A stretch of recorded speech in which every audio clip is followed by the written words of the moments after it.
नमस्कार जी। सबसे पहले तो मैं आपका धन्यवाद करना चाहूँगा कि आपने मेरा पक्ष भी जानना चाहा। आपने जो प्रश्न पूछा कि जो प्रधान श्री प्रेम सिंह जी और वार्ड सदस्य श्रीमती नज़ीरा बेगम ने मेरे ऊपर जो आरोप लगाए हैं ये बिल्कुल बेबुनियाद है, वह झूठे हैं। दरअसल ये मामला कुछ और है।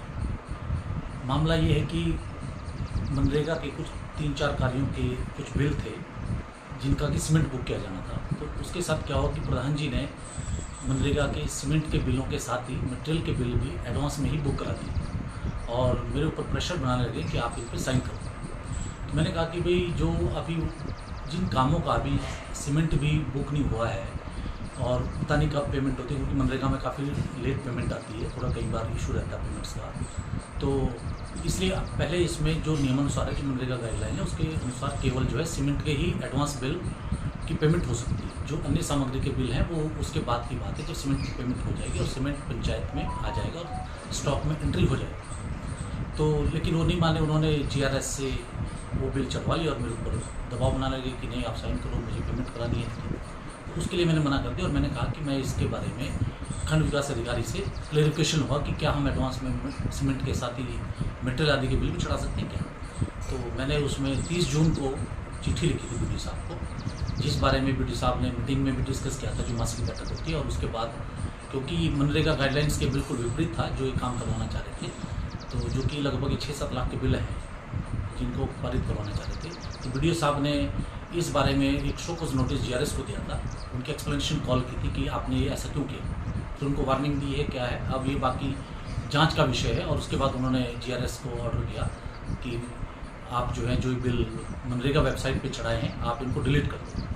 अच्छा, जैसे ही इस बारे में उन्होंने प्रधान जी ने उनसे पूछा होगा कि क्या रहा, तो GRS ने बता दिया उनको कि भाई ये तो BDO साहब ने डिलीट करवा दिए हैं जो भी था। तो उससे नाराज़ हो गए और इस तरीके की मेरे ऊपर अनर्गल आरोप लगाने लग गए, जबकि सभी आरोप बेबुनियाद हैं।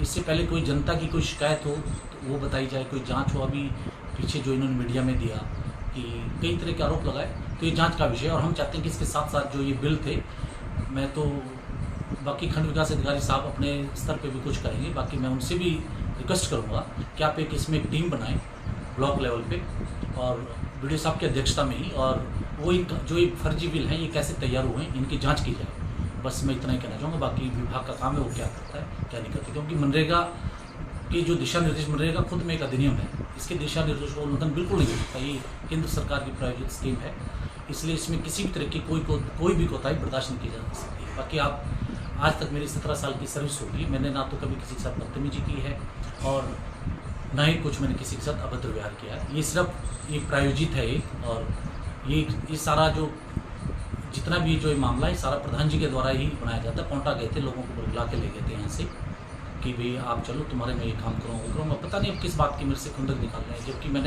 मैं तो खुद जो एक सच्चाई है, मैं एक थोड़ा साफ़ सुथरा किस्म का आदमी, मुझे कोई ऐसे जो कोई गलत कार्य होते मैं उनको नहीं कर पाता। शायद इसलिए मैं 1.5-2 साल से ज़्यादा कहीं टिकता भी नहीं था। तो मैंने तो खुद ही अपने जो हमारे पूर्व विधायक श्री गणेश चंद चौधरी जी हैं, मैंने उनसे रिक्वेस्ट की थी कि आप मुझे प्लीज़ यहाँ से स्थानांतरित करवा दें, क्योंकि मैं ऐसे माहौल में काम नहीं कर सकता। बाकी प्रधान जी जिस मर्जी सचिव बुलाते हैं मुझे उसमें कोई आपत्ति नहीं है, वो उनका अपना अधिकार क्षेत्र है, वो जो मर्जी करें। तो खैर मैंने दोबारा भी रिक्वेस्ट की है गणेश चंद चौधरी साहब से कि भी मेरा यहाँ से स्थानांतरण किया जाए। तो उन्होंने आश्वासन दिया कि आप चिंता नहीं करो, कोई ऐसी बात नहीं। और उन्होंने भी कहा है चौधरी साहब ने कि गलत काम नहीं करना। मैं खुद भी जो है गलत काम का ना तो पूछती हूँ, क्योंकि वो खुद भी स्वच्छ छवि के आदमी और हम भी उनको बहुत मानते हैं। बस मैं इतना ही कहना